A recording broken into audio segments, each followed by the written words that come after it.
Leia a Bíblia em um ano. Dia 46. Números capítulos 18 a 20. A obra dos sacerdotes e levitas. Então Yahvé disse a Arão: Tu e teus filhos e tua casa, e a casa de teu pai contigo, levareis o peso das faltas cometidas com relação ao santuário. Tu e teus filhos contigo sereis responsáveis pelas ofensas cometidas no exercício do sacerdócio. Faze igualmente reunirem-se a ti e aos irmãos do ramo de Levi, da tribo de teu pai. Sejam eles teus assessores e te sirvam, a ti e a teus filhos. Quando ministrarem perante a tenda do testemunho, que guarda as tábuas da aliança, eles ficarão a teu serviço e cuidarão também do serviço de toda a tenda. Contudo, não devem aproximar-se dos objetos sagrados nem do altar, para que tanto eles quanto vós não venhais a morrer. Os levitas serão teus auxiliares e responderão pelos encargos da tenda do encontro, por todos os serviços da tenda. E nenhum estranho ou profano se aproximará de nós. Respondereis pelos encargos do santuário e pelos serviços do altar, para que não haja mais uma ira divina sobre os israelitas. Eis que eu pessoalmente escolhi os vossos irmãos, os levitas, dentre os filhos de Israel, para oferecê-los a vós como um presente, dedicados a Yahvé, a fim de realizarem todo o trabalho necessário da tenda do encontro. Contudo, somente tu e teus filhos assumireis as funções sacerdotais, em tudo o que se refere ao altar e ao que se encontra além do véu sagrado. Vós realizareis o serviço do culto, cujo ofício concedo ao vosso sacerdócio. Entretanto, qualquer pessoa não autorizada ou profana que se aproximar do santuário será sumariamente condenada à morte. Ofertas aos levitas e sacerdotes. E o Senhor falou novamente a Arão: Eis que eu pessoalmente o tornei responsável pelas contribuições trazidas a mim. Todas as ofertas sagradas que os israelitas me consagrarem, eu as concedo como porção a ti e a teus filhos. Das ofertas santíssimas terei a parte que é poupada do fogo. Dentre todas as oferendas que me trouxerem para consagrar como ofertas santíssimas, sejam oblações, oferta de cereais, seja expiação do pecado, seja de sacrifício de reparação, tal parte pertencerá a ti e a teus filhos. Vós vos nutrireis somente dos alimentos santíssimos. Todos do sexo masculino poderão comer deste alimento consagrado, considerando-o sagrado. De igual modo, concedo a ti e a teus filhos e filhas, por decreto perpétuo, as contribuições que lhes cabe de todas as ofertas dos filhos de Israel e que devem ser ritualmente movidas. Todas as pessoas da sua família que estiverem cerimonialmente puras poderão comê-las. Todo o melhor azeite, todo o melhor vinho novo e do trigo, essas primícias que oferecem a Yahvé, concedo-as a ti. Todos os primeiros produtos das colheitas que trazem a Yahvé te pertencerão. Todo aquele que estiver puro da tua casa poderá dele comer.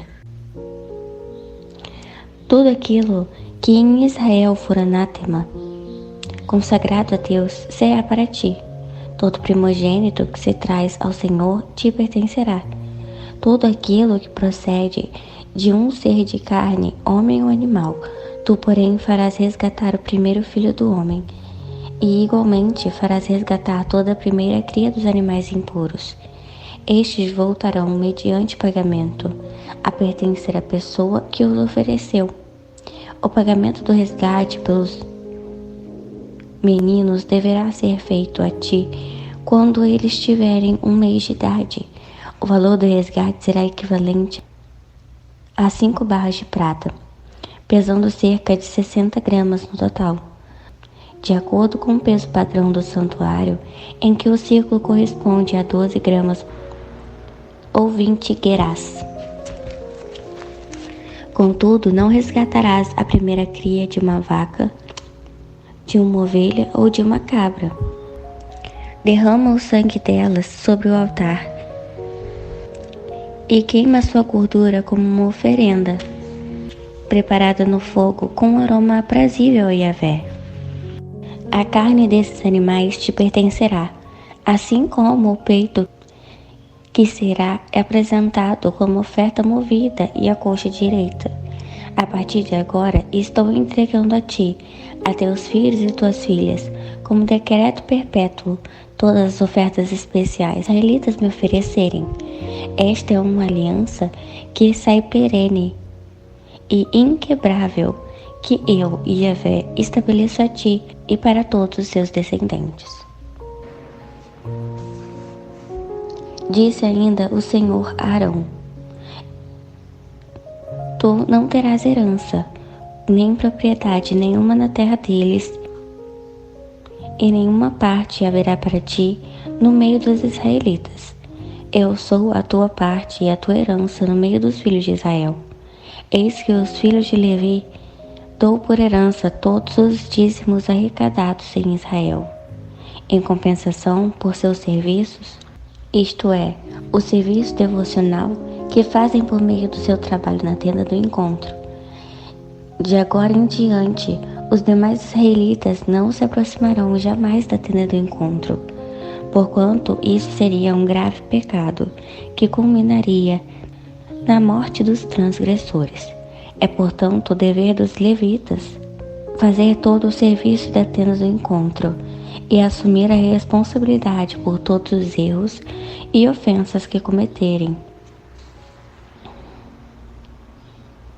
Este é um estatuto perpétuo por suas gerações. Eles não receberão herança alguma entre os filhos de Israel, visto que são os dízimos que os israelitas separam para Yahvé, que eu dou por herança aos levitas. Eis porque lhes disse que não possuirão herança alguma no meio dos filhos de Israel.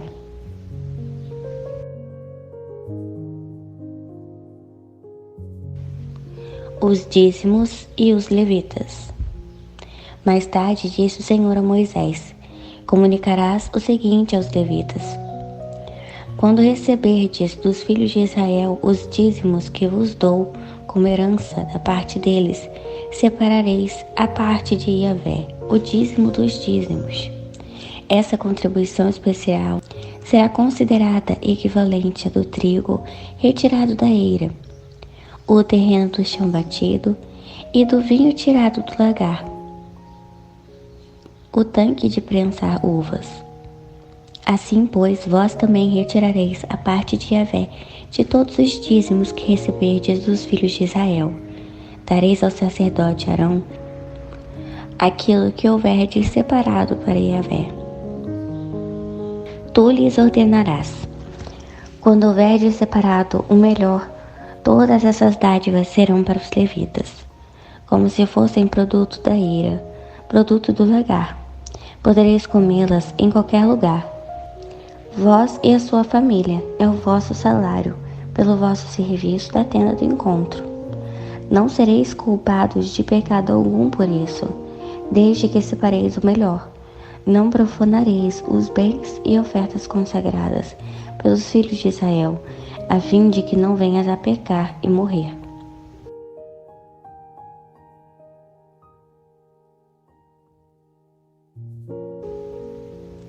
As cinzas e as águas de purificação. Capítulo 19. Disse também o Senhor a Moisés e Arão: Eis uma prescrição da lei que Yahvé ordena. Comunica, pois, os filhos de Israel, que tragam a ti uma novilha vermelha sem defeito, perfeita e que não tenha ainda sido submetida a julgo. Entregá-la-eis a Eleazar, o sacerdote. Será levada para fora do acampamento e será sacrificada na presença dele. Depois o sacerdote Eleazar tomará com o seu dedo um pouco do sangue e o aspergirá 7 vezes na direção da entrada do encontro, na direção da entrada da tenda do encontro. Queimar-se-á então a novilha à vista dele. O couro, a carne, o sangue e os excrementos serão queimados. O sacerdote tomará em seguida madeira de cedro, um galho de ísopo e lã tingida de vermelho os lançará no fogo onde arde a novilha. Lavará então as suas vestes e banhará o seu corpo com água. Depois disso entrará no acampamento, mas ficará ainda impuro até a tarde. Da mesma maneira, aquele que queimou a novilha lavará suas vestes, banhará o seu corpo com água e será considerado impuro até a tarde. Um homem considerado cerimonialmente puro se encarregará de recolher as cinzas da novilha e as depositará num local puro, fora dos limites do acampamento. Ali as cinzas serão guardadas pelo povo de Israel a fim de serem usadas na preparação da água lustral, que tira as impurezas das pessoas. Essa cerimônia serve como sacrifício para tirar pecados. Aquele que tiver recolhido as cinzas da novilha lavará suas vestes e ficará impuro até a tarde, tanto para os filhos de Israel como para os estrangeiros que habitam entre vós. Ele será um decreto perpétuo. Caso de impureza. Aquele que tocar em uma pessoa morta se tornará impuro durante 7 dias. Portanto, deverá purificar-se com essa água lustral no 3º e no 7º dia. Então será considerado novamente puro. Contudo, se não se purificar no 3º dia e no 7º dia, não estará livre da impureza que adquiriu. Qualquer pessoa que tocar num cadáver humano e não passar pela cerimônia de purificação, contamina a habitação de Yahvé e será sumariamente banida do meio do povo de Israel, visto que as águas lustrais não foram aspergidas sobre essa pessoa. Sua imundície permanece sobre ela. Essa é a lei que deve ser aplicada quando uma pessoa morre numa das tendas. Quem quer que entre na tenda e quem quer que aí a encontre, ficará imundo 7 dias. Está igualmente impuro todo o recipiente aberto que não tenha sido fechado com uma tampa ou com uma atadura. Todo aquele que estiver no campo e tocar em um humano que tenha sido assassinado à espada, ou alguém tenha sofrido morte natural, ou mesmo num osso humano, ou em uma sepultura, ficará imundo durante 7 dias.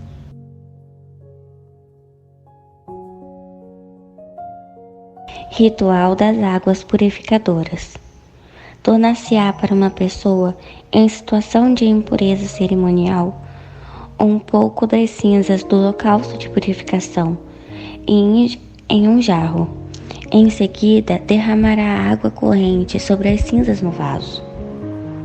Em seguida, um homem cerimonialmente purificado pegará um galho de ísopo, molhará naquela água e aspergirá sobre a tenda, sobre todos os utensílios e sobre todas as pessoas que ali estiverem, bem como sobre aquela pessoa que houver tocado em osso humano, um homem assassinado ou qualquer cadáver ou túmulo.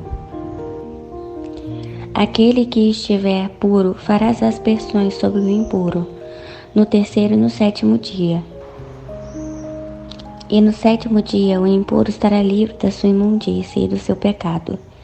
Aquele que estava sendo purificado lavará as suas vestes e se banhará com água, e ao pôr do sol daquele dia estará puro.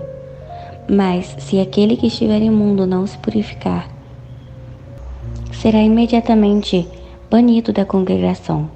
Portanto, contaminou de morte o santuário de Yahvé.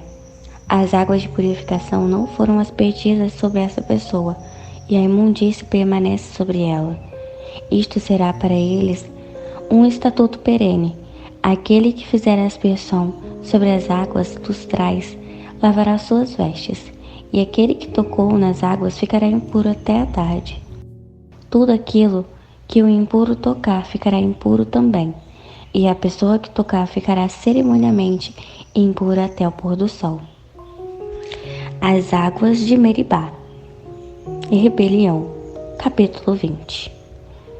No primeiro mês, toda a congregação de Israel descolou-se para o deserto de Zim e armou o acampamento em Gades. Ali Miriam morreu e foi sepultada. Naquele lugar não se encontrava água potável para a comunidade. Por esse motivo, o povo se reuniu e começou a reclamar contra Moisés e Arão. Discutiram com Moisés e reclamaram: quem dera tivéssemos todos perecido quando nossos irmãos tombaram mortos diante de Yahvé. Por que conduzistes a Assembleia do Senhor a este deserto para que morramos, nós e nossos animais? Por que nos fizeste subir do Egito para nos conduzir a este terrível lugar? É uma terra absolutamente inadequada para a semeadura, onde não há cereais, nem figueiras, nem vinhas, nem romãzeiras, e até mesmo sem água para beber. Moisés e Arão deixaram a assembleia e vieram à entrada do encontro. Prostraram-se com seus rostos em terra. Então o Senhor ordenou a Moisés: toma teu cajado e reúne a comunidade toda, tu e teu irmão Arão. Em seguida, e sobre os olhos dele, dize a este rochedo que faça fluir tuas águas. Farás, pois, rojar água da rocha, e darás de beber ao povo, também aos animais. Então Moisés pegou o seu cajado que estava diante do Senhor, como este lhe havia instruído.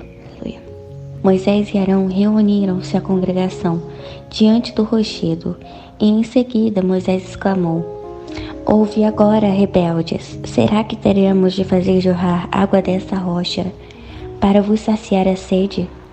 Em seguida Moisés ergueu o braço e bateu na rocha 2 vezes com seu cajado, e imediatamente jorrou água potável, e saciou a sede de todo o povo e de seus rebanhos.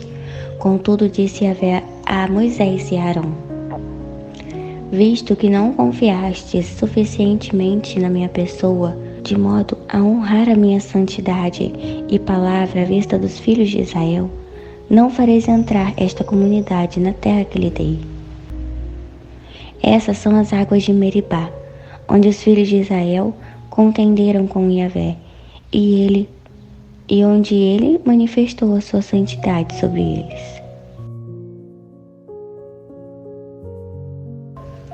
Edom nega passagem a Israel.